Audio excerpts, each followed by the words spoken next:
talk about, and it involves. Well, we'll open up the show with it because I find it to be a bit of a disingenuous tweet, and I'm talking about a tweet that Mike Ybarra put out there. Now I like Mike. Mike has been on my show. I think Mike's a good dude.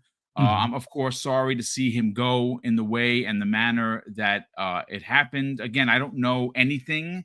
I don't know the particulars of why he was removed as president. I don't know if that is some layover from some of the things that were going on while Bobby K was there under his leadership at Blizzard. I would not even dare speculate because I do not have any information.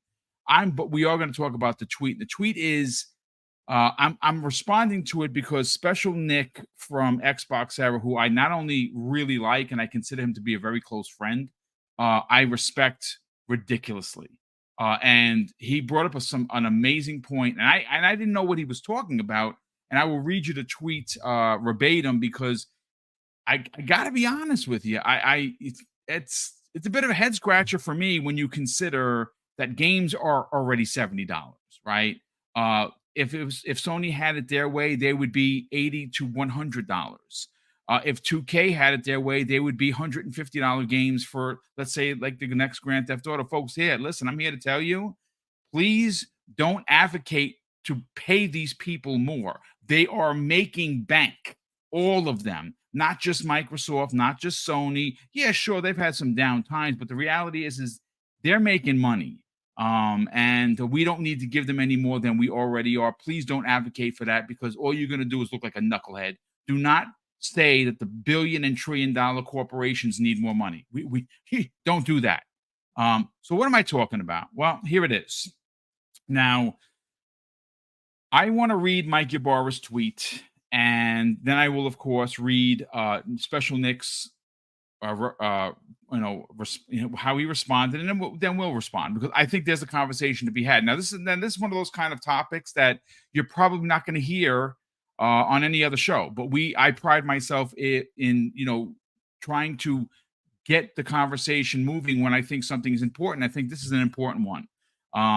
So Mike Ybarra, again, former president of Blizzard. Obviously, Mike Ybarra, he worked for Microsoft, left for his dream job at Blizzard, and he was the president there through some really troubling times. And I honestly thought that he was going to remain there when Microsoft had finished the purchase of ABK. But Fuzzy, this is what Mike Ybarra had said, and again, it's his opinion. I'm not mad at him for saying it. I just think that there is a conversation to be had about it. He says, I've thought about this idea for a while.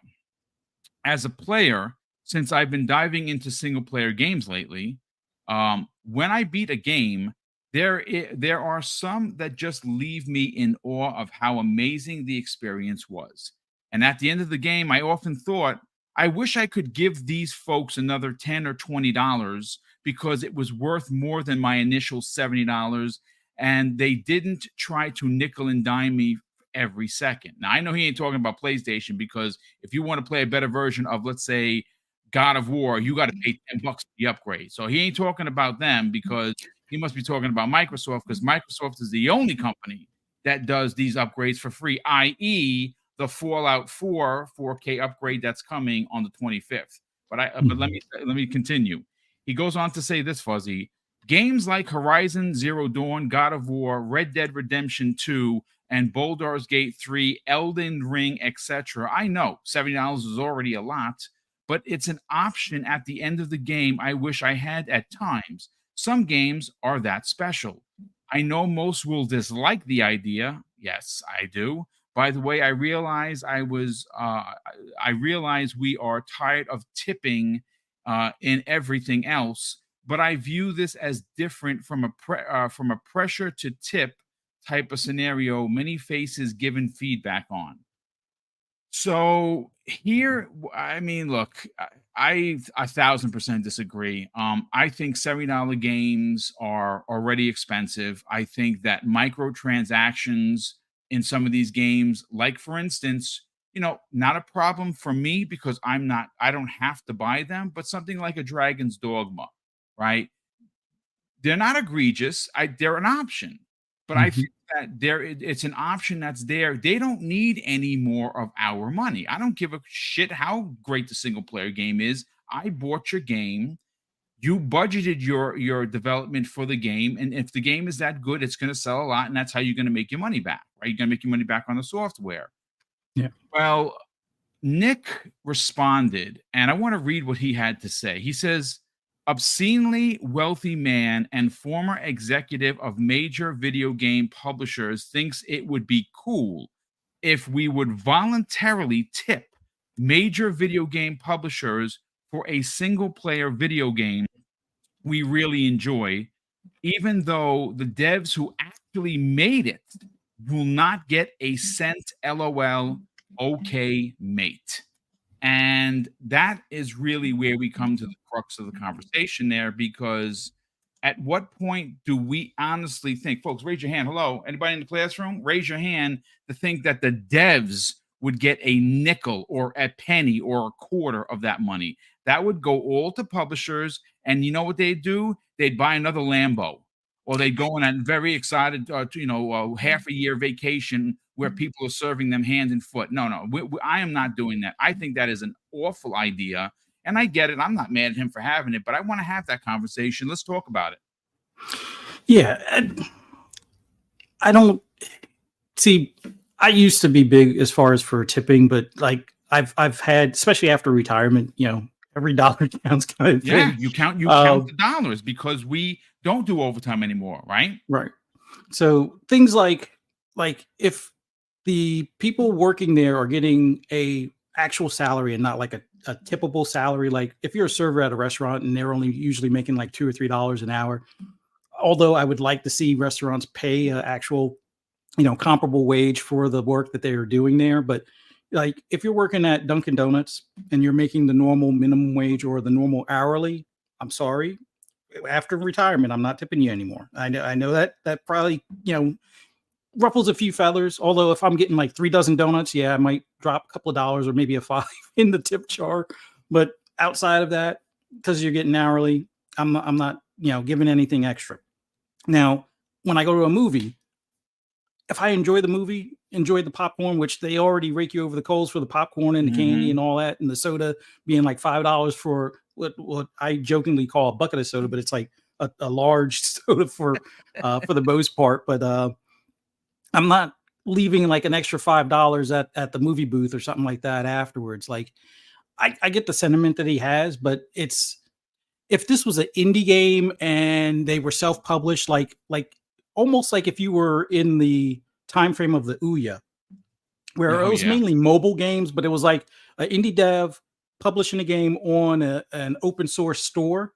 It's a different story. But then again, charge the correct price accordingly. Like if you're a small dev and you only charge like Vampire Survivors, in all honesty, probably is undercharging, but that's probably the beauty of it, because if he was charging more than like, I think it was like the $3 or $4 that he was charging, then probably some people would balk at it. But when you see $3 or $4, it's like you don't even think twice and you just go ahead and buy it. But if that bankrupt his studio or something, then yeah, maybe he should have charged $9.99 or something to that effect. But I get the sentiment, but it's not something that, oh, you finished the game, hey, go to this person's Patreon or go to this studio's Patreon. No, I don't want that type of world. Like the biggest problem I have with $70 games now is that there's usually a day one patch required. Like there shouldn't be a day one patch required. Like it should come out like bug free. Like they're like the days when things used to be on cartridge and that was the final say. What you shipped is what you got, kind of thing. If you're not at that standard, yes, I understand we now can fix things in post or whatever by doing those day one patches, but it needs to slow down or stop, or at least come to the point where the patches are nothing more like, oh, we messed up a little bit on the localization for Korea or something like that, like with Hi-Fi Rush. I think that was like the only patch that they really did, was that it was a localization thing for a particular character set or something like that. But I can't imagine, like, from someone that made that kind of money, or even then, like I didn't make Mike Ybarra much, but when I was making decent money working full time for a company that was an online automotive store, I was never thinking, oh, you know what? This TV show is great. Let me send like an envelope with a check for $20 or $200 or whatever to this studio that made this movie or this TV show or anything along those lines. Like the price of the game is the price of the game. If they're not nickeling and dime you, like almost like with the way Helldivers is, that's great. They charge a reasonable price, and that reasonable price, that $40 entry fee or $39.99 or whatever, probably got more feet in the door because people are like, oh, it's not a $60 game, it's a $40 game. You know what? That gives me $20 of leeway. Oh, they don't really beat you over the head with microtransactions. Well, let me spend 20 and then I can get all these skins and all these other collectibles and things like that for my character. So that should be more of the trend. And I wish that things that had the microtransactions automatically came with like a lower price of entry, because the minute that, like, it seems like the minute they said $70 was the okay price, or everybody agreed that $70 was acceptable, they still added the microtransactions. It's like, if you're at the 70, there should not be any microtransactions. There shouldn't be any DLC. There shouldn't be any additional costs. Like, unless it's a whole new game, like almost like with like what they did with Witcher 3, where the DLC was bigger than the actual game itself, the original game.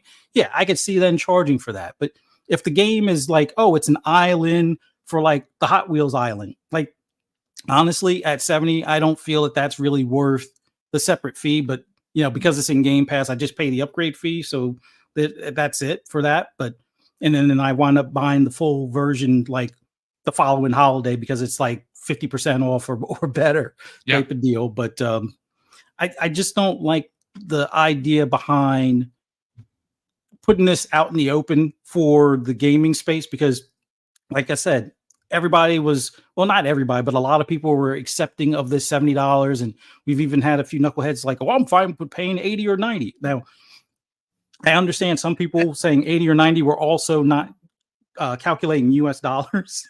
But for those that are calculating US dollars and saying $80 for a game, and there's still going to be things like updates and DLC and like a definitive edition and all that stuff, like at $80, then the game should be the definitive edition from launch and have everything included. No paywall for like a mission later on that gets released or is exclusive for a time period or whatever the case may be. But it's just it sounds like it's coming from a good place in his heart, but in all honesty, I could see the CEOs of some of these publishers like, how can we squeeze more dollars out of them type of thing. So if we start seeing Patreon donation things at the end of games, I think I need to just go back to retro games at that point. But no, look, there's something to be said. Like, for instance, yesterday, Mrs. Boom and I, we have a mom and pop restaurant, and it's tiny. Like, if you drive past it, you wouldn't even know that it was there, right?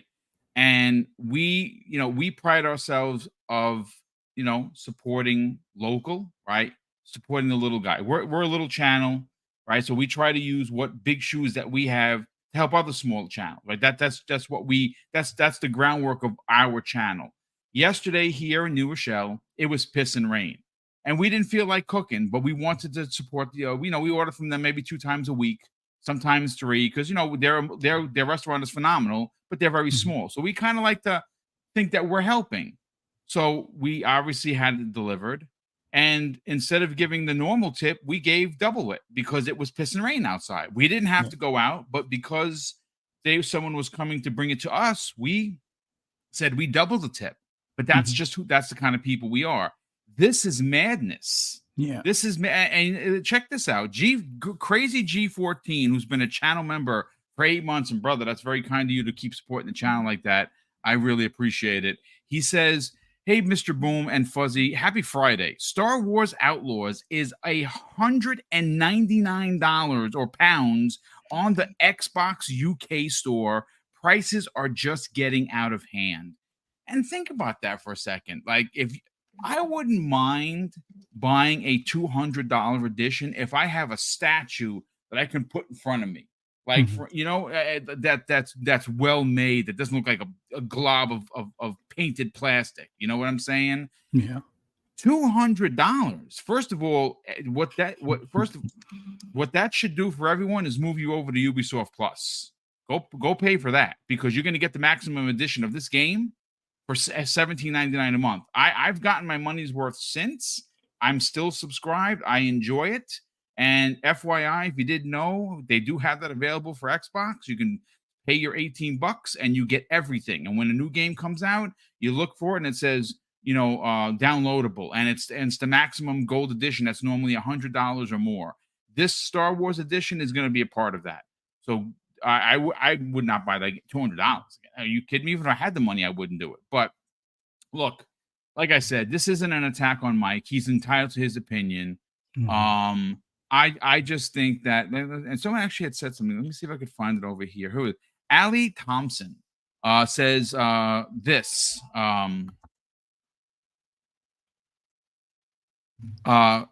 Couldn't believe when people were agreeing with Mike. It was astonishing. And I mean, like, I saw that, and this is my take on the people agreeing were Sony fanboys.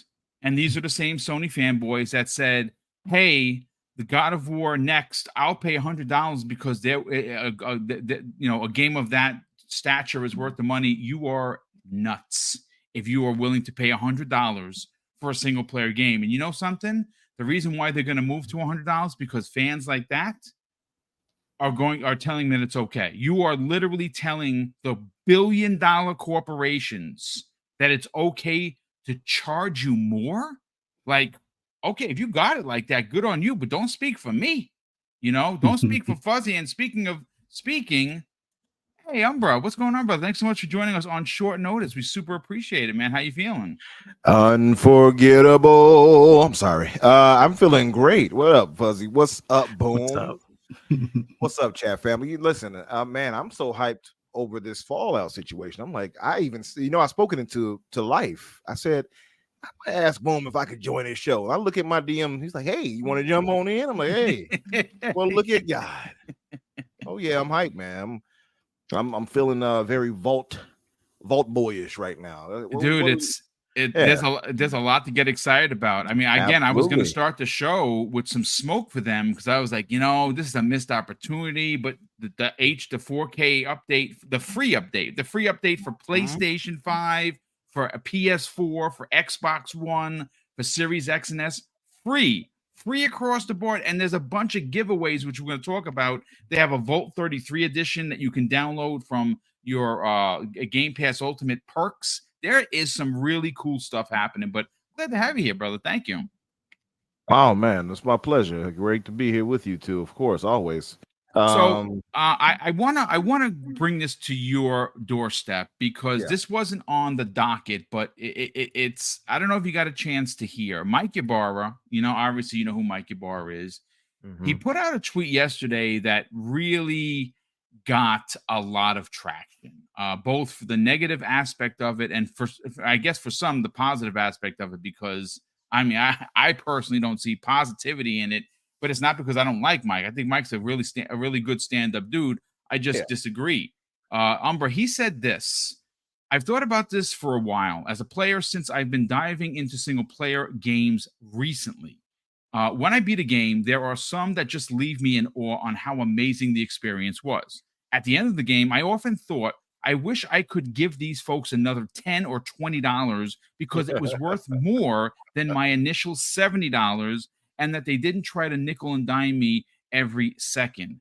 Games like Horizon Zero Dawn, God of War, Red Dead Redemption 2, Baldur's Gate 3, and Elden Ring, etc. I know $70 is already a lot, but it's an option at the end of the game I wish I had at times. Some games are that special. I mean, I know where you're going with this because you were laughing. You already heard me laugh, right? So you already know where I'm going. He's a millionaire. It comes from a place of abundance, and that's probably the problem, right? He has more than enough. This is quarters and nickels to him. Mm-hmm. Of course, he has the luxury of saying that. But the problem is it feeds into that whole thing. This is the problem, really. Ybarra saying this, but he knows this money is not going to the developers. So what's the point of saying that? It's going to their companies. The It's publishers. not like they're Yes. going to say, here's $10 more for you on your check. They're not doing that. They have a set amount. They get paid well. Don't get me wrong, but they're not getting more of that. Now, if it was something option to give them more, I'd probably be more inclined to say, here you go. Thank you for doing what you do. Or if it was a case of, hey, we need help because we might get closed down, I'm sure many of us will be like, yeah, no, we're not going to let that happen. But we'll give you something to make sure that you stay afloat, right? I can probably say that. But the thought that let me just give you free $10 or $20 as a thank you. You got 70 of my thank you, and I didn't want to give you that. Plus tax, 76.43 if you're in New York. Yes, by the way.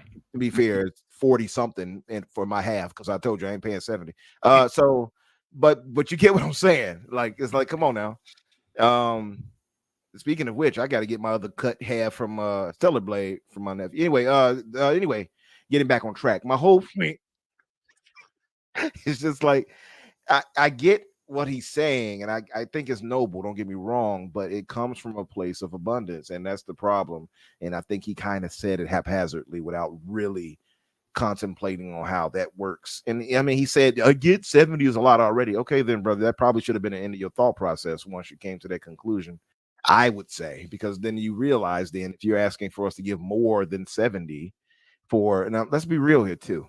And I'm not saying every game suffers from this, but a lot of games we're getting nowadays aren't even fully full games nowadays. We're getting the beta. And Fonzie literally said that in his opening. Yep. He said the exact same thing. Great minds. You see what I mean? I knew my fellow bald-headed brother would but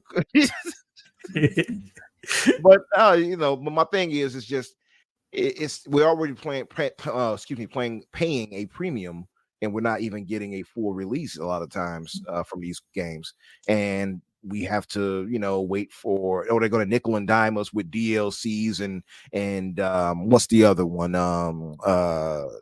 battle passes and stuff. Yeah. So that's really the problem, I think. So if it wasn't for that and they were giving us full games, okay, he mentioned Elden Ring. Now that one I can give him.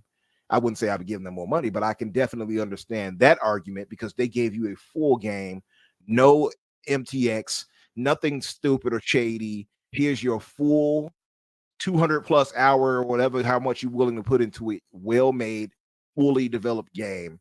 And then we're going to give you a fully realized DLC expansion later.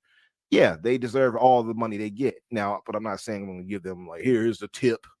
Because again, it doesn't go to them. It will go to From Software and their parent company, I'm sure, but it won't go to these devs. And that's what he was advocating for. It defeats the purpose. And I know he knows that, so I don't know why he said it. He knows it's not going to the devs. I don't understand that point of that. Maybe he was just trying to be provocative, get the people going. I don't know. But Pixel Slapper in the chat says, "Give that man a fish." Get that man a shield. But yeah, no, I don't know. It's just I think it's I'm not mad at him for saying it. I just think it was just he didn't think it really fully through, I would say. I don't think he fully thought that through. It's interesting. It's interesting, Umbra, and I want you to kind of see if you have a comment to this. That it was you said haphazardly, and I agree with you. He wrote a lot in that tweet. Like that was like a real well thought out. I'm gonna sit here for 5 minutes and make sure that all my commas are there and my spaces are correct and exclamation points. Like that's a real thought from him. And I gotta look, like I said, I really don't think he's doing it maliciously, but haphazardly is the best way to say it because he is a freaking millionaire. And you know what? You know who made bank when the ABK deal got done? That man, with a whole bunch of other people. He has millions to burn. Yeah. And I think that's, again, I think it's one of those things because a lot of times those who have a lot of money in abundance, they start talking like on layman things that we deal with. They sound way out of place. Oh, how much is milk again? A penny? Like they're like, what? Milk probably cost me half my rent. What you talking about right now? That cow is expensive. But no, yeah, I think that's maybe a bit of out of him being a bit out of touch. That could be the case. Yeah, And I mean, I don't think it was malicious. I Like, I don't don't think it think was he was malicious doing at it to be all. a jerk or an a-hole, At folks. I all, want that to be exactly. clear. Yeah, Yeah, I want that I to be don't either. clear. That's why I wasn't bothered by it. I just thought it wasn't well thought out. But I wasn't like, oh my goodness, shut up, Mike Ybarra, you betrayer of ABK and Xbox. Infidel. You right, infidel. you shut your former Microsoft ABK infiltrator mouth. That's what you do. But no, it was just it wasn't well thought out. I think that's really the big problem. I don't know, and maybe his perspective is skewed a bit. Yeah, I mean, listen, again, not topic of the show. I just thought it would be an interesting conversation to have because I think that there is a running narrative, especially on the Sony side. Like, I am honestly like most of these knuckleheads that are asking to be charged more. They're either blocked or muted, and I consistently mute people because I want a nice peaceful timeline. I'm not. Again, I don't think the way that we talk about Sony is console war. I think it's just facts, and I think people try to make it that way because that's their favorite brand. And like I said, I wrote this show because I write all the shows, folks. FYI, I don't shoot from the hip or read from the phone. I actually ask anybody that works with me. They get show notes, and I'm meticulous with them. And anyone that is asking to be charged more in an era where it costs you right now nearly $80 in New York for a game after tax, $76.43 right here in New Rochelle. You have to be a madman to think that that is okay. And the fact that there are people in the PlayStation community saying, "Oh no, the next whatever, Uncharted, the next God of War, the next Horizon, oh, they could charge us more because the game is worth it." You're crazy.